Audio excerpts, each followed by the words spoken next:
एक आदमी सद्गुरु को खोजने निकला।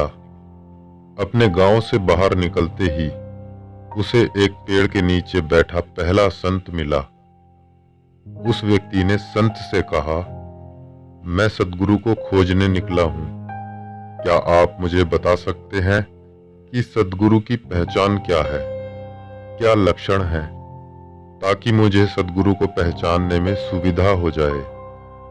संत ने उस व्यक्ति को लक्षण बता दिए, किस पेड़ के नीचे किस मुद्रा में मिलेंगे, सारी पहचान बता दी और कहा कि ये सारे लक्षण मिले तो समझ लेना यही सद्गुरु है।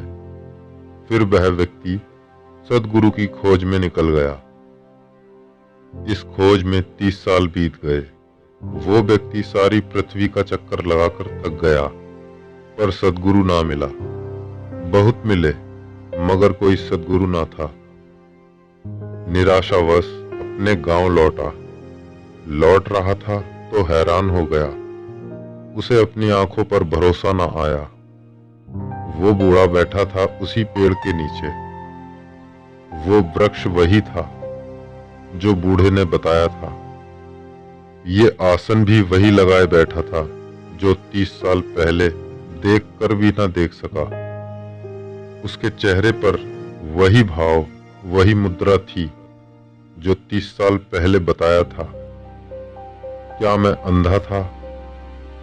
वह व्यक्ति बूढ़े संत के चरणों में गिर पड़ा और कहा, आपने पहले ही मुझे क्यों नहीं बताया? 30 साल क्यों भटकाया मुझे?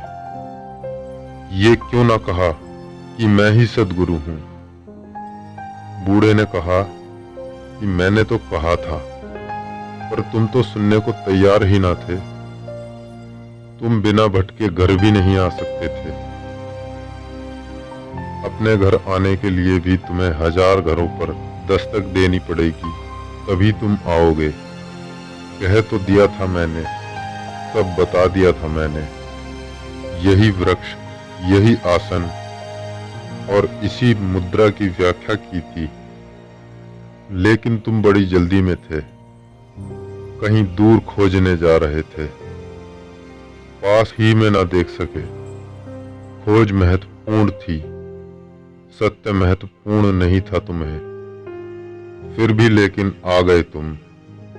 मैं थका जा रहा था बैठा बैठा इसी मुद्रा में, तुम्हारी प्रतीक्षा में। 30 साल तुम तो भटकते रहे। इतने वर्ष एक ही स्थान पर कैसे बिताए मैंने, इस वृक्ष के नीचे। कभी लगता था कहीं ऐसा ना हो कि तुम्हें आने में देर हो जाए और तुम्हारे आने से पहले ही मैं विदा हो जाऊं। तुम्हारे लिए रुका था, आखिर आ गए तुम। 30 साल तुम्हें भटकना पड़ा अपने कारण। सद्गुरु मौजूद था, आंखों के समक्ष था। बहुत बार जीवन में ऐसा होता है, जो पास है वो दिखाई नहीं पड़ता, जो दूर है वो आकर्षक मालूम होता है। यही पीड़ा है उन सभी लोगों की जो कहीं दूर की खोज पर हैं।